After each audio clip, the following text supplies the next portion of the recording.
November 14, 1943. 0900 hours. Hill 600, Bougainville. The air beneath the mahogany canopy was a wet, suffocating weight, but Lieutenant Grant Aldridge felt only the cold vibration of his M1 Garand.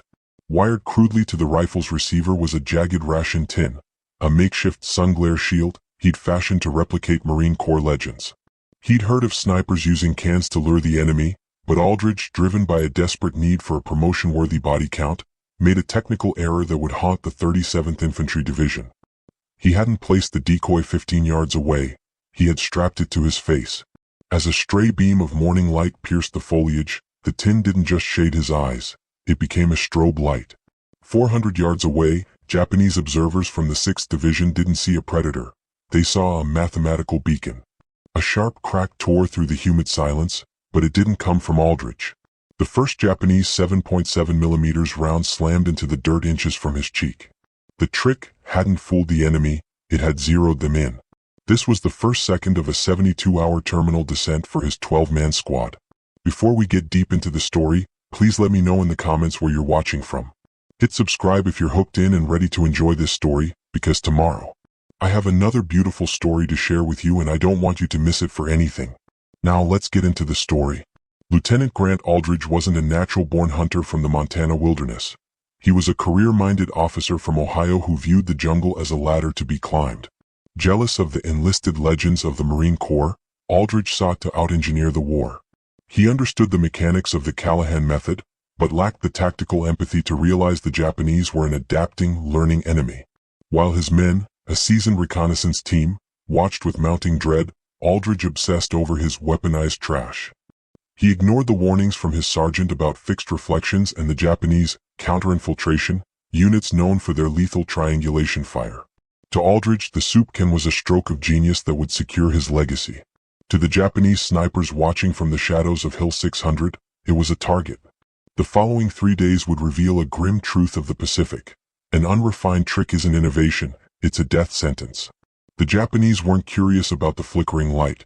They were calculating the windage for a total wipeout. The rain on Bougainville didn't just fall, it saturated the soul.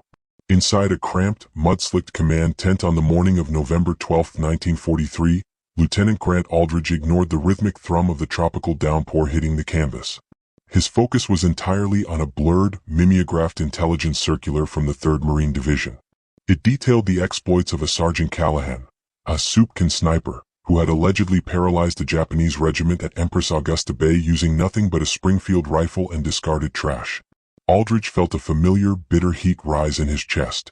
To the enlisted men of the 37th Infantry Division, Callahan was a folk hero. To Aldridge he was a challenge to his professional standing. He looked at his M1 Garand leaning against a crate of .30-06 ammunition. The Garand was the pinnacle of American engineering, 8 rounds of semi-automatic firepower. Callahan's bolt-action 1903 Springfield was a relic of the Great War, yet the Marine was getting the headlines. "It's a question of optics, Sergeant," Aldridge said, his voice cutting through the humid air. Sergeant Miller, a man whose face looked like a map of the Great Depression, looked up from cleaning his M1918 Browning automatic rifle. "The Marines are using the cans as decoys. They pull strings. They play games. It's primitive." Aldridge picked up an empty Campbell's ration tin. The label was peeling, revealing the dull, oxidized tin beneath. "If we mount the shroud directly to the weapon, we eliminate the need for secondary positions. We control the glare. We mask the muzzle flash. With the Garand's rate of fire, I won't just kill one observer. I'll sweep the entire ridge before they can blink." Miller wiped a thick layer of cosmoline from his hands. "The Marines put those cans 15 yards away for a reason, Lieutenant. It's so the Japs shoot the trash, not the man. You strap that thing to your rifle and you're just giving them a mirror to aim at." Aldridge didn't hear him. He was already visualizing the Aldridge modification. He imagined the report he would write for GHQ, how he had evolved a crude Marine tactic into a sophisticated infantry protocol. He could see the promotion, the commendation for tactical innovation under fire. He ordered Miller to gather the squad and every empty ration tin they could find. As the sun began to break through the clouds, casting a sickly yellow light over the jungle, Aldridge began wiring the tin to his receiver. He didn't notice the way the light caught the jagged edges of the metal, or how the reflection bounced off the dark, oily surface of his rifle barrel. He was too busy calculating his mathematics of death. By 1600 hours, the squad was moving toward the forward slopes of Hill 600. The jungle was unnervingly silent, the usual chatter of birds replaced by a heavy, expectant stillness. Aldridge adjusted the wire on his M1, the tin can clicking softly against the steel, a sound that seemed to echo for miles. He didn't know that 3 miles to the north, a Japanese officer was reviewing his own intelligence reports. The Japanese weren't looking for decoys, they were looking for the man who thought he was smarter than the jungle. And as Aldridge settled into his first death nest, a pair of high-powered 7x50 Japanese naval binoculars caught a tiny, unnatural glimmer through the ferns, a glimmer that shouldn't have been there. The morning of November 13, 1943, arrived with a brutal, piercing heat that turned the Bougainville jungle into a pressurized steamer. Lieutenant Grant Aldridge lay prone behind a fallen mahogany log, his M1 Garand thrust through a curtain of ferns. He had spent the previous evening meticulously wiring the Aldridge modification to his rifle. Unlike the marine decoys that sat safely on distant stakes, his ration tin was lashed directly over the barrel and receiver, held in place by a web of copper communications wire. To Aldridge it looked like the future of sniping. To anyone else it looked like a ticking clock. As the sun climbed, the flaws in his engineering began to manifest with agonizing physics. The M1 Garand is a gas-operated beast, and as Aldridge tracked a Japanese patrol through the valley 300 yards below, he fired his first shot. The 150-grain bullet screamed out of the muzzle, followed by a violent plume of expanding gases. In a standard rifle, this heat dissipates into the air. But Aldridge's soup can acted like a miniature furnace. The trapped gases swirled inside the tin cylinder, instantly cooking the metal.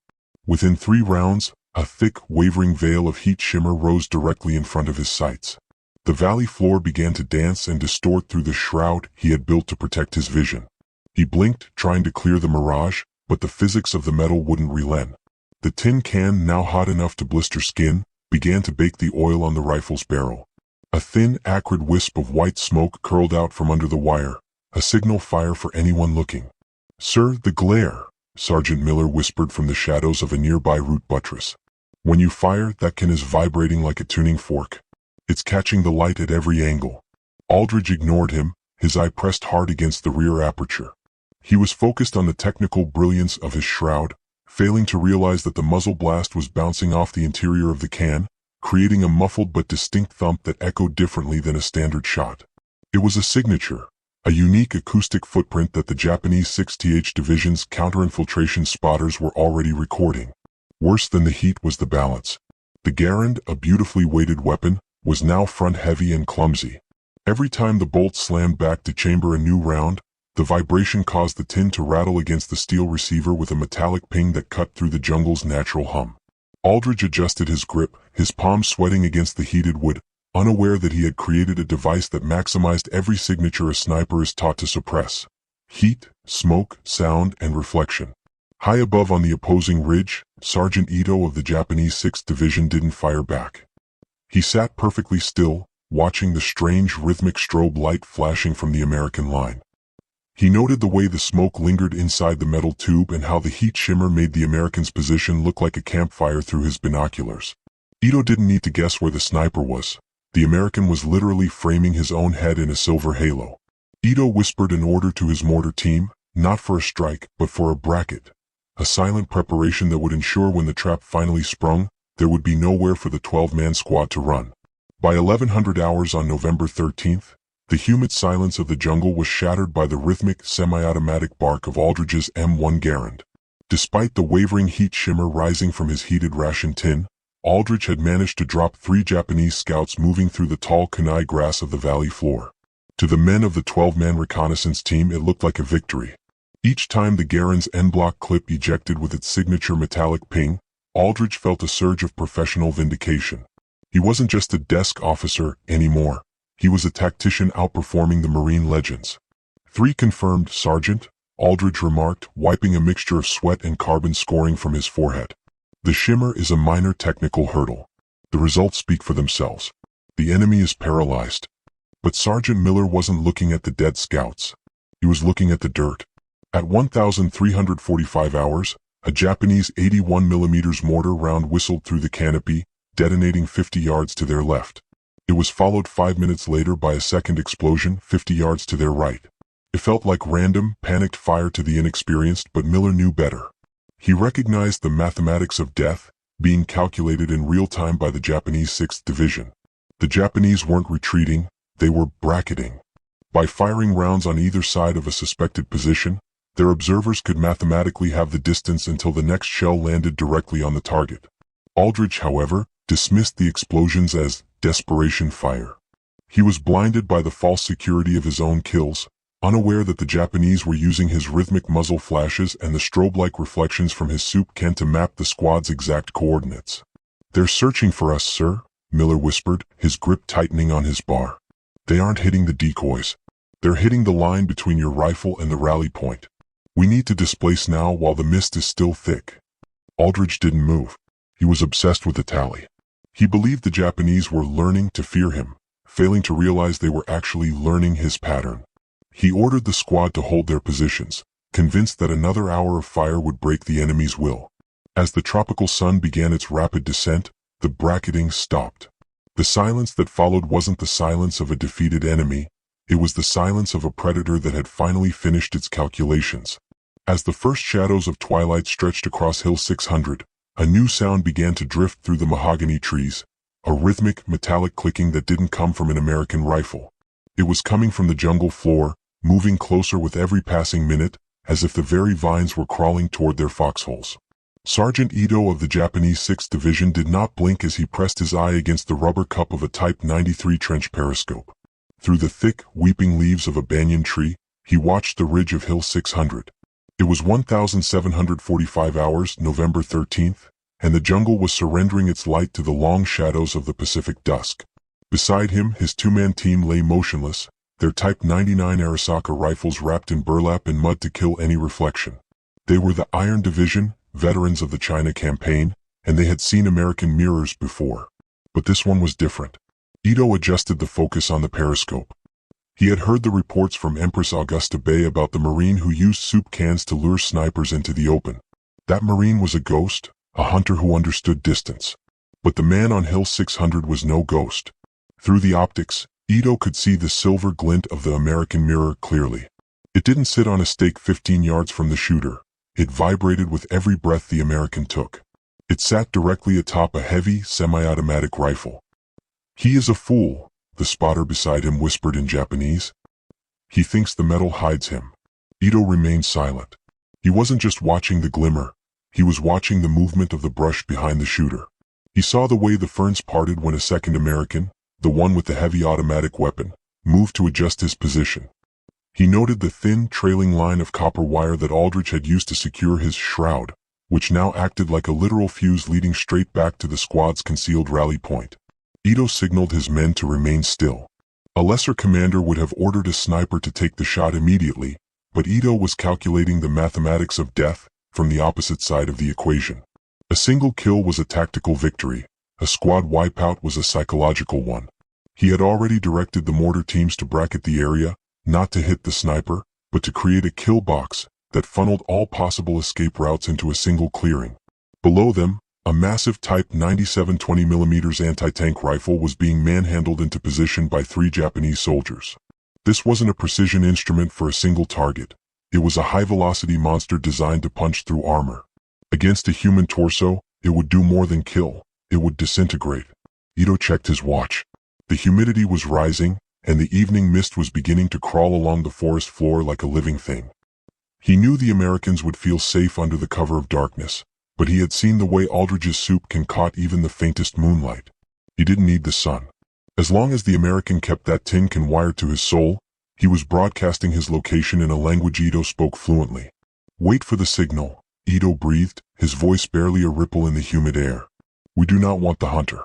We want the whole nest." As the last sliver of sun vanished behind the volcanic peaks, a soft, rhythmic scratching began to echo from the ravine below the American foxholes. Not the sound of an animal, but the sound of metal teeth chewing through the very fishing line Aldrich had used to rig his decoys.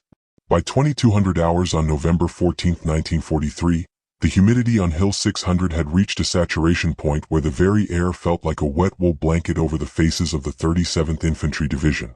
Lieutenant Aldrich sat in his foxhole, his back against the cold, muddy earth. Beside him, the M1 Garand rested with its jagged soup can shroud catching the faint, sickly light of a clouded moon. To the squad, the silence felt like a reprieve after the day's bracketing fire, but to a veteran like Sergeant Miller, the quiet was a physical threat. Aldrich had doubled down on his Callahan imitation during the afternoon. To create a diversion, he had rigged a series of auxiliary ration cans in the thickets 20 yards ahead of the main line, connecting them to his position with thin strands of salvaged copper communications wire. It was a fishing line system. Pull the wire, rattle the can, and draw the enemy's eyes away from the flash. But in his arrogance, Aldrich had forgotten the most basic rule of infiltration. A wire is a two-way street. Deep in the blackness of the ravine, Japanese scouts from the 6th Division specialized Tsutobusu infiltration units were moving. They weren't wearing heavy combat boots. They wore jikatabi split-toe rubber-soled shoes that allowed them to feel the texture of the jungle floor and move with the silence of a shifting shadow. One scout's foot brushed against a taut, vibrating strand of copper. He didn't pull it. He knelt, his fingers tracing the wire through the rotting leaves. He found the fishing line Aldrich had so carefully laid out. In the logic of the jungle, Aldrich hadn't built a decoy system. He had built a tactile map. The scout signaled to his comrades. By following the wire, they didn't need to see the Americans. They simply had to let the copper guide their blades straight to the edge of the foxholes. As the scouts crept upward, they bypassed the decoys entirely. They moved past the rattling cans that Aldrich hoped would save him, their movements synchronized with the rhythmic dripping of the canopy. Above them, Aldrich checked his watch, satisfied that his perimeter was a web of deception. He was so focused on the masterstroke of his engineering that he failed to hear the soft, wet sound of a Type 97 grenade pin being straightened only feet from his position. The Japanese scouts weren't there to kill him yet. They were seeding the perimeter, planting small, lethal surprises and marking the exact locations of the squad's 2M1918 bars. They were preparing for the 48-hour mark, a threshold where the mathematics of death would shift from a calculation into a slaughter. Just as Aldrich reached for his canteen, a single high-pitched whistle, almost indistinguishable from a night bird, echoed from the darkness behind him, signaling that the Japanese were no longer in front of the squad. They were already inside the wire. 0900 hours, November 15, 1943. The 48th hour of Lieutenant Aldrich's tactical experiment on Hill 600 felt less like a military operation and more like a slow-motion burial. The squad had been stationary for 2 days, their world shrinking to the dimensions of their mud-filled foxholes and the acrid smell of spent gunpowder.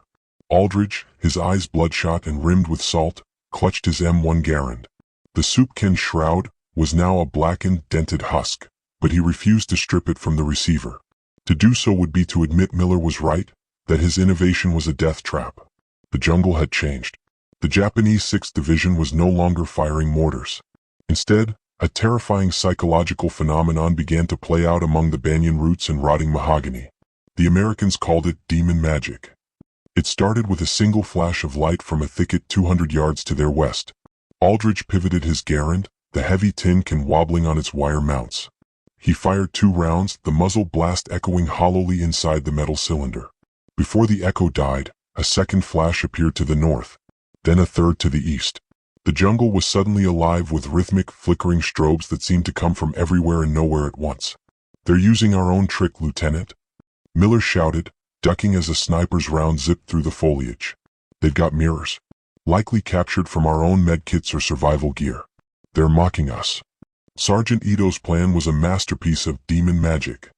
By using multiple mirrors to create a symphony of false reflections, he forced Aldrich into a frantic, reactive state. Every time Aldrich fired at a flicker, he revealed his muzzle flash and the unique acoustic signature of his modified rifle. The Japanese weren't trying to hit him yet, they were painting him, mapping the exact limits of his field of fire and the squad's defensive perimeter. The technical failure of the soup can was now total. As Aldrich fired repeatedly in a desperate attempt to suppress the ghosts, the heat shimmer rising from the can didn't just distort his aim, it created a magnifying effect for the Japanese observers. The superheated air rising from the metal cylinder acted like a lens, making his exact head position a shimmering high-contrast target against the dark green of the jungle. Suddenly the flickering stopped. A heavy, pregnant silence fell over Hill 600, broken only by the low, mechanical chugging of a Japanese Type 92 heavy machine gun being cocked in the darkness of a ravine. This was the woodpecker, known for its distinctive rhythmic fire. But it wasn't just one. The sound was coming from 3 different directions, forming a perfect triangle around the squad's rally point. Aldridge looked down at his rifle, finally seeing the soup can for what it was, a silver crosshair he had painted on his own forehead. The Japanese had used the last 48 hours to shepherd the 12-man squad into a clearing that was now the focal point of a triangulation fire protocol. As the first long burst of 7.7 mm fire began to shred the trees at chest height, the squad realized that the patience of the hunter had officially been replaced by the panic of the hunted. The air was suddenly alive with the smell of shredded timber and ozone, but the worst was yet to come. As the woodpeckers began to narrow their focus, a new sound emerged from the brush, a sound that signaled the Japanese had moved from triangulation to the final, terminal assault, and they weren't coming for the sniper alone. 0900 hours, November 16, 1943. The 72nd hour on Hill 600 arrived with a silence so profound it felt like a physical weight. For 3 days, Lieutenant Grant Aldridge's reconnaissance team had been systematically dismantled, not by a frontal assault, but by a relentless, mathematical compression. Of the original 12 men, only 7 remained effective. They were huddled in a shallow perimeter, their eyes hollowed out by sleep deprivation and the constant rhythmic bracketing of Japanese mortar fire. Aldridge, his uniform a tapestry of mud and dried blood, clutched his M1 Garand. The shroud, that jagged piece of ration tin he had so proudly wired to the receiver, was now a liability beyond measure. The humidity had corroded the copper wiring, causing the tin to sag slightly, partially obstructing the iron sights. But more importantly, the heat of the tropical sun had turned the can into a thermal beacon. On the opposing ridge, Sergeant Ito signaled the final phase of the triangulation. He didn't use a mirror this time. He used a Type 89 knee mortar to launch a single flare. As the magnesium light hissed through the canopy, illuminating the jungle in a ghostly ultraviolet glare, the mathematics of death reached their terminal solution. "Sir, they're moving," Miller croaked, raising his bar. But the Japanese weren't charging. They were simply opening the valve on the kill box they had spent 3 days constructing. Aldridge, driven by a final desperate instinct to prove his innovation, rose slightly to scan the tree-line. In that microsecond, a stray beam of light caught the curved surface of his soup can shroud. It was the only signal the Japanese needed. 400 yards away, the gunner of a Type 97 20mm anti-tank rifle, a weapon designed to pierce the hull of a light tank, pulled the trigger. The 20mm high-explosive incendiary round didn't just hit Aldridge. It detonated against the steel of his rifle and the tin can. The shroud disintegrated into a cloud of white-hot shrapnel that acted like a shotgun blast, shredding the lieutenant's face and upper torso. The force of the impact threw his lifeless body backward into the rally point, his weaponized trash finally becoming his tombstone. "Incoming!" Miller screamed, but there was nowhere to go. With the squad's exact position confirmed by the flash of the 20mm impact, the Japanese 6th Division unleashed a saturation barrage of 81mm mortars. The kill zone erupted. The forest floor was churned into a bloody slurry as the Japanese exploited the fixed reflections Aldridge had insisted on rigging. One by one, the bar positions were silenced by precise, bracketed fire. The 72-hour terminal descent was over in less than 5 minutes of sustained violence. The soup can trick hadn't just backfired. It had acted as a literal funnel, pouring the enemy's entire arsenal into a space no larger than a tennis court. As the smoke cleared and the Japanese scouts began their silent move forward to clean the site, a single American remained hidden beneath the mangled roots of a banyan tree, his breath shallow, his hand clutching a blood-stained after-action notebook. He was the only witness to the tragedy of Hill 600, and he held the only record of how a search for glory had been translated into the language of an absolute, 100% casualty rate. The rain returned at 1,100 hours on November 17, 1943, washing the charred soil of Hill 600 into a red, visceral slurry. Sergeant Miller lay beneath the tangled, moss-covered roots of the banyan tree, his breathing shallow and ragged. He was the only thing left of the 12-man reconnaissance team that hadn't been vaporized or shredded by the Japanese 6th Division's final triangulation. Through the screen of ferns, he watched the Iron Division move into the clearing. They didn't shout, they didn't celebrate. They moved with a terrifying professional silence, their Type 99 Arisaka rifles leveled, the long, wicked blades of their Type 30 bayonets glinting in the gray light. One soldier stopped over the remains of Lieutenant Aldridge. The officer's body was barely recognizable, a testament to the devastating kinetic energy of a 20mm anti-tank round. The Japanese soldier didn't look for maps or intel first. He reached down and picked up the twisted, blackened remains of the M1 Garand. He turned it over in his hands, his thumb tracing the jagged, melted edge of the ration tin still wired to the receiver. He let out a short, mocking breath and tossed the weapon into the mud. To the Japanese, the innovation wasn't a threat. It was a souvenir of American arrogance. 24 hours later, a recovery detail from the 129th Infantry Regiment, 37th Infantry Division, finally crested the ridge.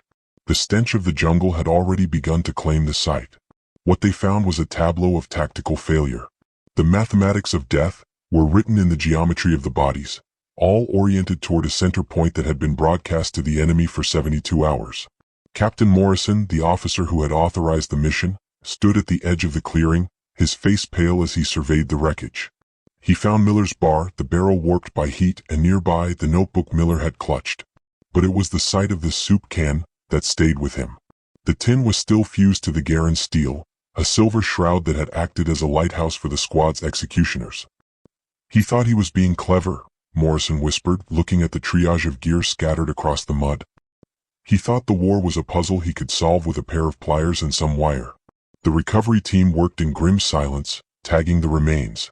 They found that the Japanese hadn't even bothered to take the Americans' ammunition or rations. They had taken only one thing, the modified rifle. It was a trophy of a hunt where the prey had provided its own crosshairs. As the last body was carried down the slope toward Empress Augusta Bay, the jungle began to reclaim the kill box. But the tragedy wasn't over. Back at Battalion HQ, a clerk was already typing a report that would label the incident a catastrophic tactical improvisation, even as a set of secret orders arrived from the Pentagon regarding the Callahan method. The file on the Hill 600 wipeout was marked for immediate classification. But one question remained that the official reports couldn't answer. Why did the Japanese leave the lone survivor's notebook behind, and what was written on the final blood-stained page that made the investigators turn pale? The official record of the 37th Infantry Division for November 1943 lists the loss of the reconnaissance team on Hill 600 as killed in action during heavy enemy counteroffensive. But in the archives of the Army's infantry school at Fort Benning, a different document exists. Dated March 1944 and stamped with a bold red restricted seal, the file is titled Analysis of Non-Standard Tactical Field Modifications, Case Study 43B. Inside, the report meticulously deconstructs the Aldridge modification. Using ballistics data and recovered Japanese intelligence summaries, the Army's tactical analysts reached a chilling conclusion. The soup can hadn't just been a visual beacon.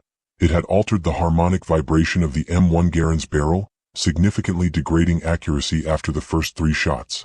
Worse, the heat trap created by the tin shroud had caused the rifle's zero to shift by as much as 14 inches at 300 yards. Aldridge wasn't just being tracked. He was missing targets he believed he was hitting, further emboldening the Japanese 6th Division to close the distance. The report also included a translation of Sergeant Ito's captured field diary. In his final entries, the Japanese sergeant noted that the American with the silver eye was their greatest asset. By refusing to move and continuing to broadcast his location through the mirror rifle, Aldridge had pinned his own men in place, allowing Ito's units to complete a textbook envelopment that would have otherwise been impossible in the dense Bougainville terrain. By late 1944, the Marine Corps and the Army updated their field manuals with a stern, underlined warning. The Callahan method was officially restricted to the Scout Sniper School curriculum, and any unauthorized modification of the M1 Garand or M1903 Springfield was categorized as a court-martial offense. The mathematics of death were no longer a playground for amateur engineers.